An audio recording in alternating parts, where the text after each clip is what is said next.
Assalomu alaykum. Viloyatimiz hayotiga oid muhim xabar va yangiliklar tafsiloti bilan efirda Xorazm 24 axborot dasturi. Barcha qilinayotgan ishlar, islohotlar eng avvalo xalq manfaatlari, turmush farovonligini oshirish uchun amalga oshirilmoqda. Davlatimiz rahbarining tashabbusi bilan 2021-yil boshlangan tashabbusli byudjet jarayonlari bugungi kunga kelib tubdan o'zgardi va shunday adolatli mexanizm shakllantirildiki, bu orqali barcha hududlar aholisi endilikda undan bahramand bo'lmoqda. 2025-yilda viloyatimizda tashabbusli byudjet ijrosi bo'yicha 234 ta mahallada 335 milliard so'mlik qurilish ishlari olib borildi. E'tiborlisi, bu ishlar ortidan fuqarolarni uzoq yillar mobaynida qiynab kelgan ko'plab masalalar tez fursatlarda hal etib berildi. Hududlar obodligida qishloq joylarini barqaror rivojlantirish tashabbusli byudjet loyihalarini alohida e'tirof etishimiz lozim. Aynan Hazorasp tumanidagi mana shu mahalla uzoq yillar davomida qarovsiz bo'lganligi ayni haqiqat. Bugun esa barchasi o'zgardi. Yillar davomida odamlar toza ichimlik suvi bilan bahramand emas edilar. Joriy yilning o'zida amalga oshirilgan ishlar natijasida qariyb 18 milliard so'm mablag' mana shu mahallaga yo'naltirish hisobiga ham ichki ko'chalar obod qilindi, ham aholi farovonligi uchun barcha sharoitlar hozirlandi.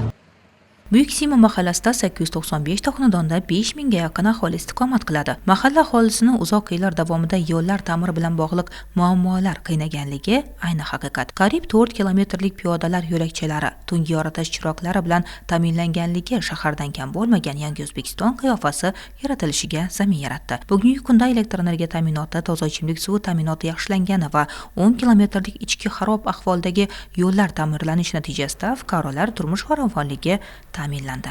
Mahallamizda katta o'zgarishlar bo'layapti. Ko'chalarimiz asfalt, elektr tizimlarimiz ham yangilandi.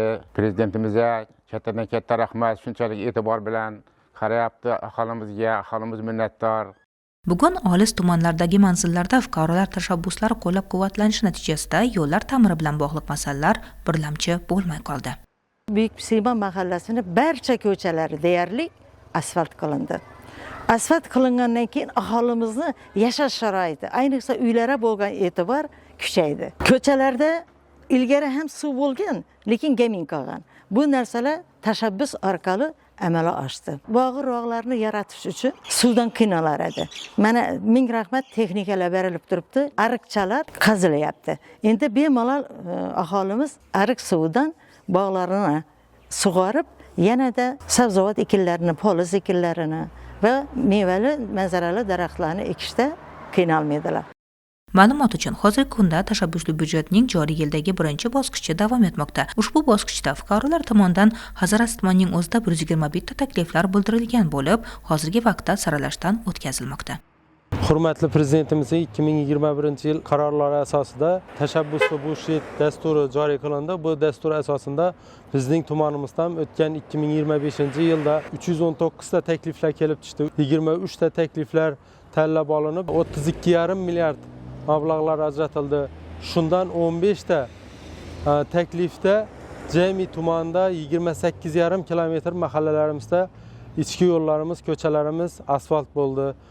4 ta maktab va maktabgacha ta'lim muassasalari g'olib bo'lib, ularda ham moddiy texnika bazasi ta'minlandi. Ushbu tashabbusli byudjetimiz chiqqandan keyin mahallalarimizdagi asfalt bo'lmagan ko'chalar o'zi qolmadi. Bundan tashqari yangi joriy qilingan oldin birinchi mavsumda o'tganlar ikkinchi mavsumda qatnashmasligi ham bir xalqimiz uchun bir qulaylik. G'olib bo'la olmagan mahallalarimiz ham hozirgi kunda g'olib bo'lib, ko'chalari asfalt bo'lishni boshladi. Tashabbusli byudjet bu faqat moliyaviy mexanizm emas, bu fuqarolarning o'z hayotiga befarq emasligining amaliy ifodasidir.